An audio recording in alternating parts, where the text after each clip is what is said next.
The Cirigliano family vanished after the father called 911 saying, "I'm not crazy, I just need help." He believed that people were after him and the government needed to help him because he had secrets that they wouldn't want him to expose. Thankfully, this is a survivor case and this family would be found alive, but what would come after that and the revelations are just as crazy as the case itself. And it turned out that an Amazon purchase might have caused this entire disappearance. You are such a genuine gem. I'm Brooke Makenna, and today's case is a wild one. It will take you down so many different paths where you think something has happened, but no one really knew what was occurring to this family. And still to this day, we do not have the complete answer. If you are new here, make sure you are subscribed. And if you have been here before and you enjoy my videos, why don't you go ahead and sign up for the Genuine Gem newsletter, where I can personally send you my videos so that in case YouTube doesn't send them to you, I can make sure that you receive them. But I upload every single Sunday, so make sure you are coming back at 9 a.m. CST, and I will see you there. Before we get into the story, I want to give a quick thank you to our sponsor, Wild Grain. Now, Wild Grain is the first bake from frozen subscription box who partners with small bakers and pasta makers across the country. You can choose from classic, from plant-based, from gluten-free, and not only can you build your own box, you can have the foods from freezer to table in 25 minutes. You would also be helping the Greater Boston Food Bank because Wild Grain donates 4 meals when you get a subscription through them. Wild Grain gives you what feels like this homemade, handmade quality, freshly baked breads, desserts, pastas that have been made from a slow fermentation process that's much easier on your stomach. It's truly amazing quality and no one will believe that you didn't bake it yourself. Plus, you get to freeze it until it's ready, so these things will not be sitting in your pantry just getting old. Get your first box straight to your door for $30 off plus free croissants for life. Just go to wildgrain.com/Brooke and use code Brooke. Now let's get back to the story. So it was 2022 and the Cirigliano family lived in Fremont, Michigan. This was Anthony, who was the 51-year-old father, and Suzette, the 51-year-old mother, husband and wife, and they had 2 sons who were 19-year-old Brandon and 15-year-old Noah. The 19-year-old did still live at home. They appeared to be a normal family, but on October 16th, Fremont police would receive a 911 call from Tony Cirigliano, and he had quite a lot to say. He was stating that he wasn't crazy, but he also began to say that he had information regarding the 9/11 attacks and that he needed help and protection from the government. This call was made around 12:40 a.m. and it had just become that Sunday, and most people were asleep at this time. But Tony then asked the police to be sent to his home. Tony continued to say that he feared people were trying to erase him off the face of the earth and that he knew a Mr. Geeting. And so this Mr. Geeting was believed to be a police officer, but this officer did not know Tony previously. Nuevo County 911. Yes, hello. This is Anthony John Cirigliano. Everyone is okay, but I need some police protection. I'm not crazy. Mr. Geeting knows me. I'm a Christian. I just need some help, and then the U.S. government will take it from here. I need some police protection immediately. Okay, for what? It is of vital national interest. It is related to September 11th, and people want to erase me from the face of the earth. I'm not crazy. I know this sounds crazy. You don't have instructions for this. Please send someone that knows Geeting and can talk to the U.S. authorities, please. Okay. And do you have any weapons there? No weapons at all, not even a BB gun. All right. How do we spell your last name? Sure. It's Cirigliano.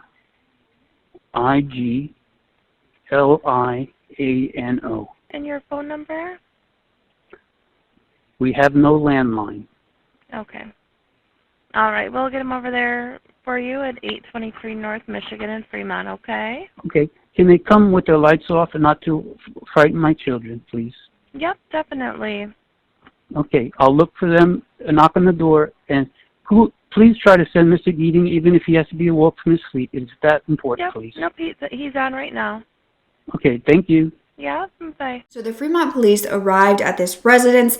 They spoke to Suzette, the wife, and then they checked on the two sons to make sure they were safe. Suzette was saying that her husband was acting quite paranoid and that was unusual for him.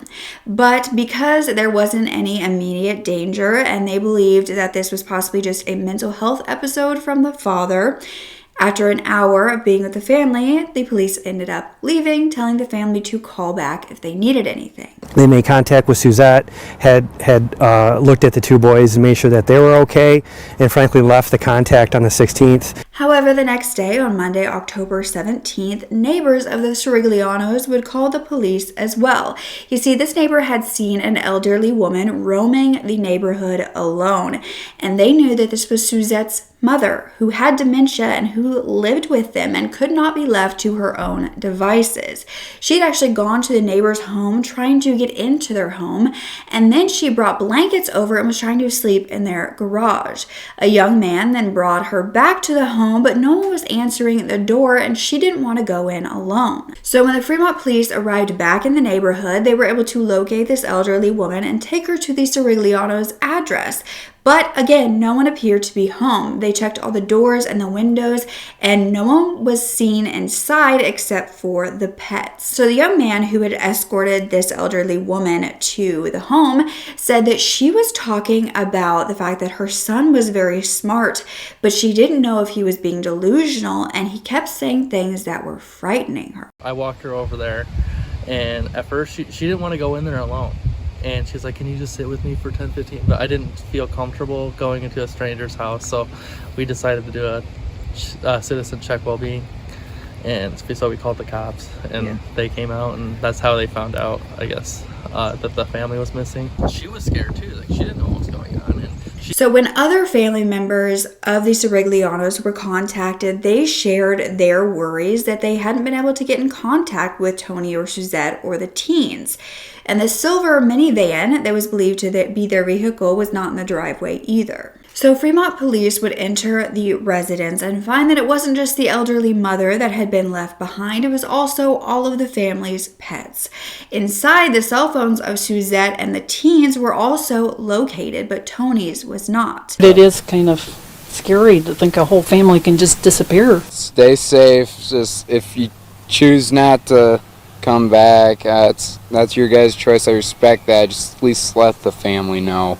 Yeah, take care of Grandma and let friends know. They had checked all of these phones, and all, including Tony's, had been turned off sometime between that first 911 call and the search of their home. So the Fremont police chief, Tim Rodwell, believed that they had likely left the home the day of the 911 call that Sunday between 4 p.m. and 8 p.m. They were concerned for their well-being, especially due to the strange comments from the father. Other family members stated that they hadn't heard from them since early Sunday, and law enforcement. It turned out that the Cirigliano family had never once called 911 prior to this. They had no criminal records. The only run-in with the police was actually the summer prior for one of their boys, Brandon. The police stated that the family was very cooperative. Tony was loving and caring and worried about his child, and everything just ended up working out after that. Tony was said to be self-employed and had no known mental health issues. Everyone described him as an extremely loving father dedicated to his family. Both of the teen boys were said to have autism, and they went to the Cornerstone Christian Academy for a few years before they began to be homeschooled.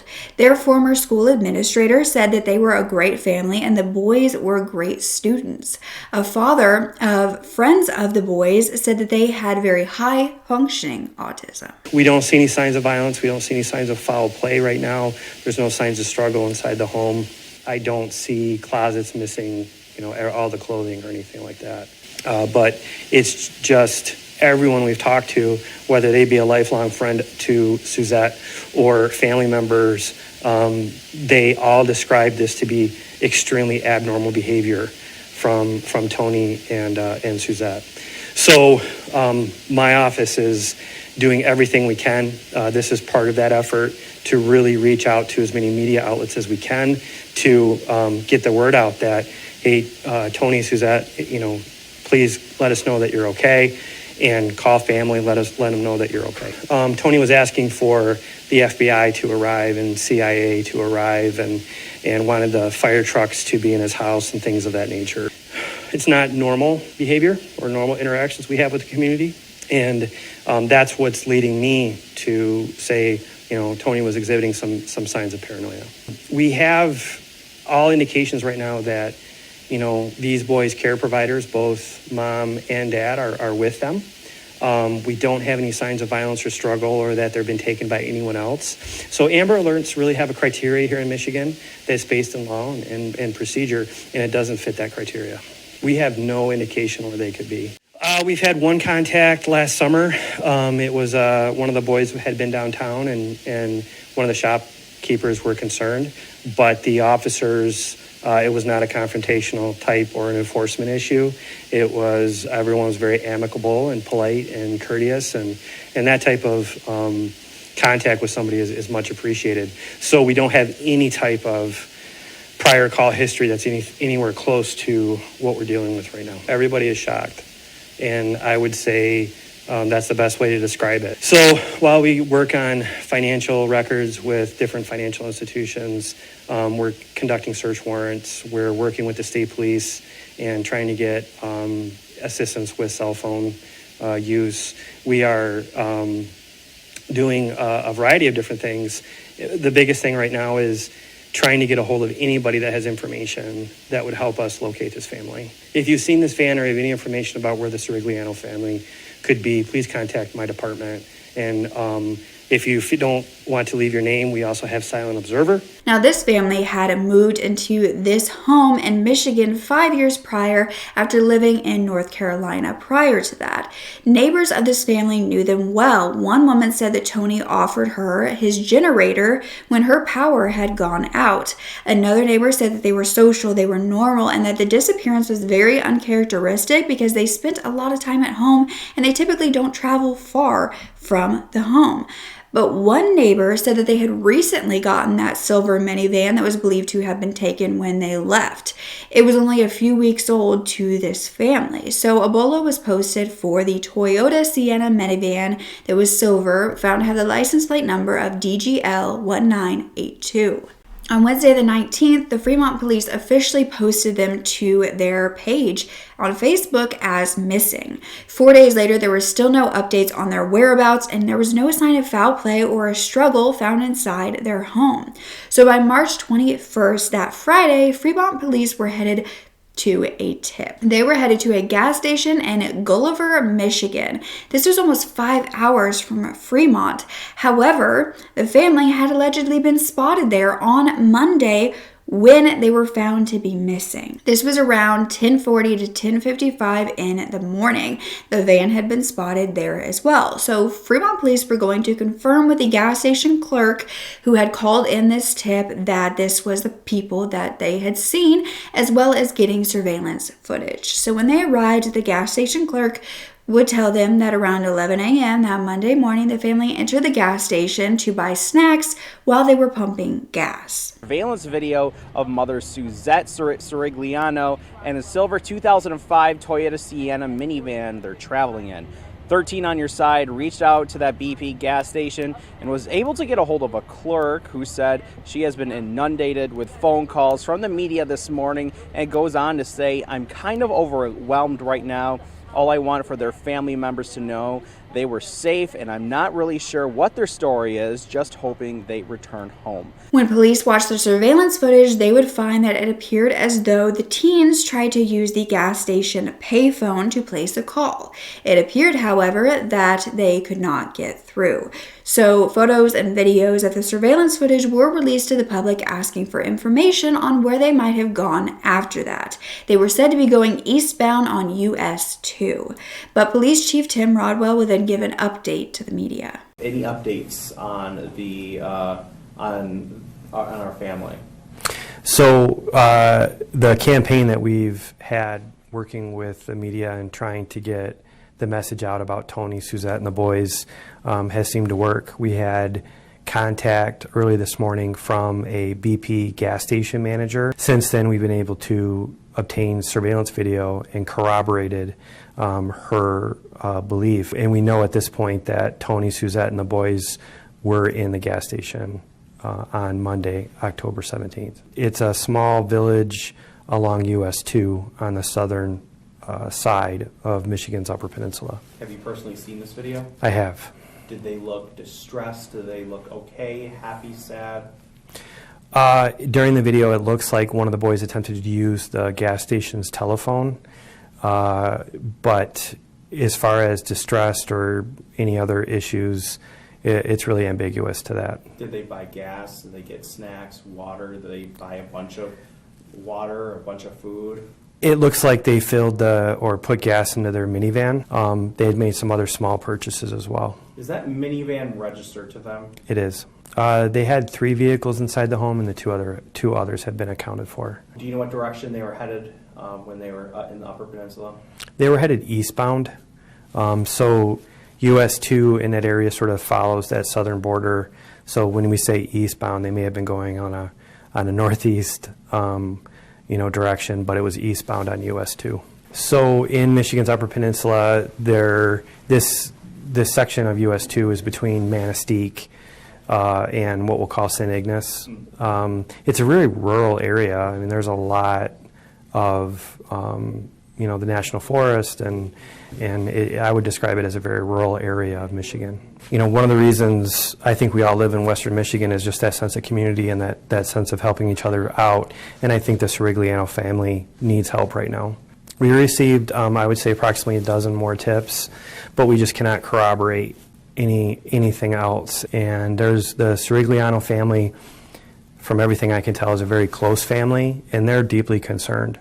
And they have members of that family who live all around the country that are coming to Fremont because they are deeply concerned about everyone's well-being. And lastly, if Tony and Susie can hear this, that they feel comfortable calling us and letting us know that they're okay. Fremont police would then announce that they believe the family had stayed on Iron Mountain from Monday when they vanished to Wednesday the 19th.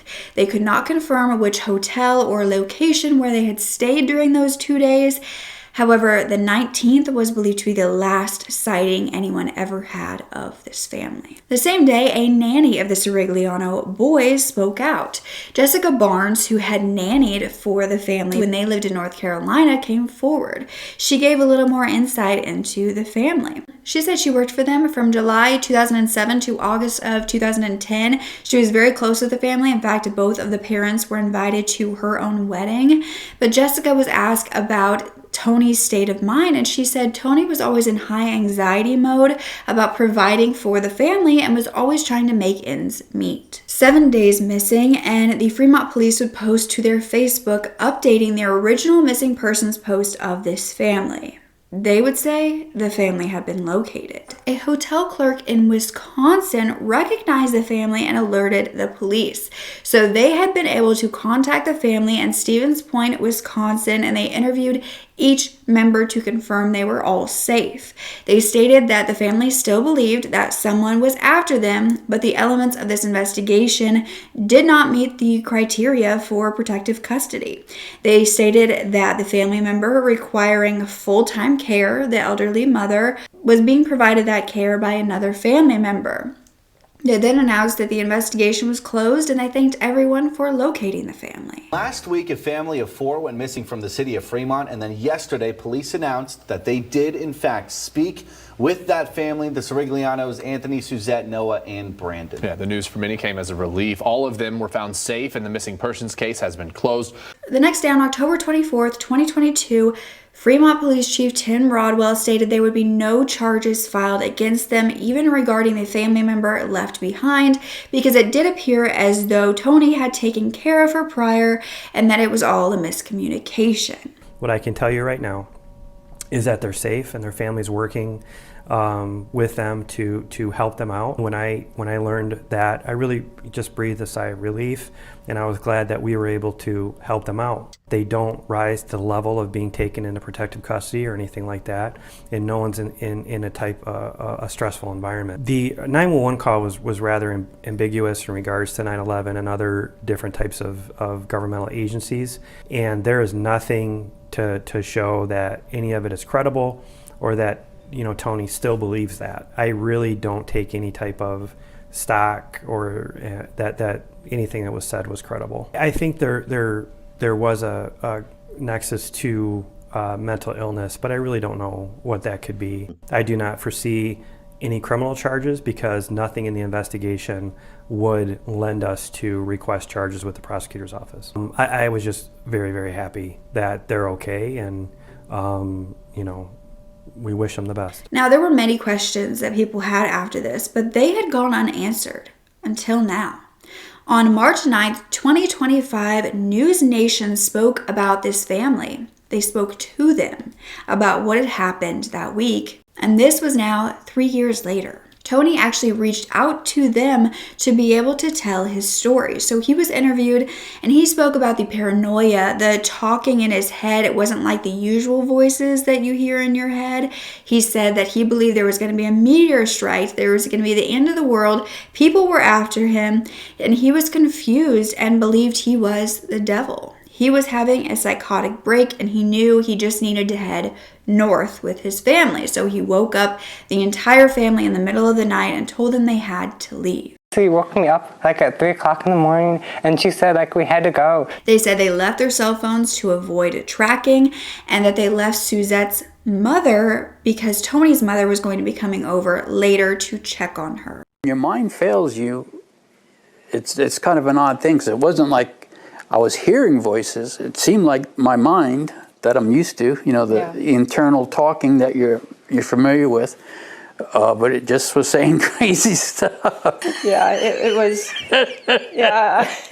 I can laugh about it now, but it was so crazy. And I was reading Revelation, which is, pretty heavy stuff, and just misinterpreting, and besides people trying to kill me because I knew something about 9/11, and I asked God if I was the devil to just burn me to a crisp right now, and I'd be yelling and looking at the sky. Just really bizarre stuff. He was not in his right mind. He was not well. Oh, I knew that it was definitely some craziness happening with him, and we were just trying to figure out the best way of trying to get him help. The boys were interviewed and they were stating that the reason that they ever picked up the gas station phone wasn't to ask for help. It was because they missed their grandma and wanted to talk to her. He didn't know you had to press 1 before I put the phone number in, so it didn't go through. Suzette and the boys were actually relieved when they were found because they were just ready to go home, but they never felt like they were threatened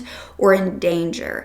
But Tony was institutionalized for 3 weeks after this and put on antipsychotic medication. When he was discharged, he had been tapered off that medication with no more episodes, but he did have 6 months of outpatient treatment after that. Now, on his discharge paperwork at the mental health center, it was claimed that his psychotic break could be due to the overconsumption of mad honey, which contained brain-altering neurotoxins. But the psychiatric hospital where he was at as well diagnosed him with bipolar disorder. But now in 2025, Tony was laughing at all of this, thinking about it. He said that he has been very outspoken about mental health issues since then, and that it definitely could have been that, but also the Ciriglianos wonder if it was more than that. You see, a few months prior to his psychotic break, Tony had purchased an item off of Amazon. He believed that this could have led to the strange behavior. He had purchased honey, raw meadow honey, unfiltered, unheated, unprocessed. He said it looked like something he had bought prior, and so he was putting it in his tea, he was drinking it. He would start to have these heart palpitations anytime that he would use it, and so he was looking at the label and realized that it had Russian on it. So it was not the same honey that he had been using before. When I ordered it on my mobile phone, I couldn't really read the letter, and it looked like something I had purchased before. I didn't feel very good. I was having heart palpitations, and I thought it might be the honey. I think this was about half empty before we dumped it out. So I had that much of whatever it was. Really started, I guess, building up, and started having a lot of unusual thoughts, very vivid dreams. And when he went to search online about this honey, he found what was called mad honey, which is a completely different kind of honey that can be dangerous. Now, this is a real thing. This mad honey is contaminated with gray nanotoxins, which leads to intoxication and poisoning upon consumption. It's a dark reddish honey that is produced with the nectar and the pollen of a rhododendron and has moderately toxic and narcotic effects. It's mostly known to come from Turkey and Nepal. Mad honey has actually been used in medicine for its intoxicating effects, but symptoms can include dizziness, blurred vision, nausea, vomiting, vertigo, impaired consciousness, and general weakness. Now, although no human has actually died from ingesting this, it is said to cause hallucinations in high doses. So the family ended up trying to get this honey tested, but they were told it was going to cost thousands, so instead they just got rid of the rest of it. But today, they are all doing well. Tony has had no more psychotic breaks or mental health episodes or hallucinations. Do you think all of this could have been due to honey? Or was it due to possible bipolar? Will this happen again? I'm just so glad that even during his psychotic break, his drive to protect his family was still there and that they were all safe in a situation like this, which could have gone the complete opposite. None of them felt threatened, like their lives were in danger. Even the boys who were autistic and lean on their parents to take care of them for the most part, they seemed like they were well adjusted and they were doing just fine. But this story is such a good example of getting people the help they need before it's too late. I feel like there could have been more done when Tony originally called 911, and it was very obvious that this was concerning to everyone who heard it. Should he have been sent to a treatment center then? I mean, I know that the police can only do so much, and especially if when they arrived there at the home, he appeared a bit more stable, but it's quite concerning. It made me concerned about his mental well-being, hearing him talk about September 11th and having inside information. The first thing you should do is speak with the person's physician if possible. Reach out to the family member and have an honest conversation with them, not necessarily about what they appear to be paranoid about, but about their well-being in general. And it is a bit interesting that he has had no more of these psychotic breaks at all after throwing out the honey. You would think if this was bipolar, this is something he would need to be in treatment long-term for or on some sort of medication. But it appears as though that has not been the case. He just stopped eating the honey, and this has never happened again. Do you think the psychotic break could have just been from stress, a stress-induced psychosis? What do you think? Do you think that the police handled this well from beginning to end? Do you think charges should have been filed for leaving their elderly mother who is in need of full-time care alone? Or did they really have that plan to make sure she was safe before they even left? And if so, if he was in his right mind enough to take care of that mother and also know to protect his family and get them out of there, was he really in this sort of manic state? It's just, there's so many questions in this case. It is so odd, and I had to share it with you when I heard about it because I cannot believe that this is a case that actually happened. Why would Suzette go along with her husband knowing that he was being paranoid? Did she really start to believe him when he was saying, there's people out to get us, we have to go? But Suzette, I feel like, definitely could have been the one to say, maybe we just need to have you go checked out, make sure you're okay, because she was very adamant with police that this was different behavior than Tony normally showed her.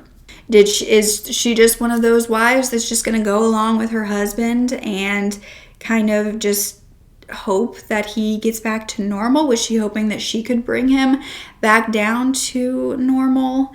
I don't know. Leave me all your opinions down below. I'm so glad that they were found alive and well, and that was the end of it, and that we haven't heard about them again until now, and it was just for them to kind of tell their own version of events.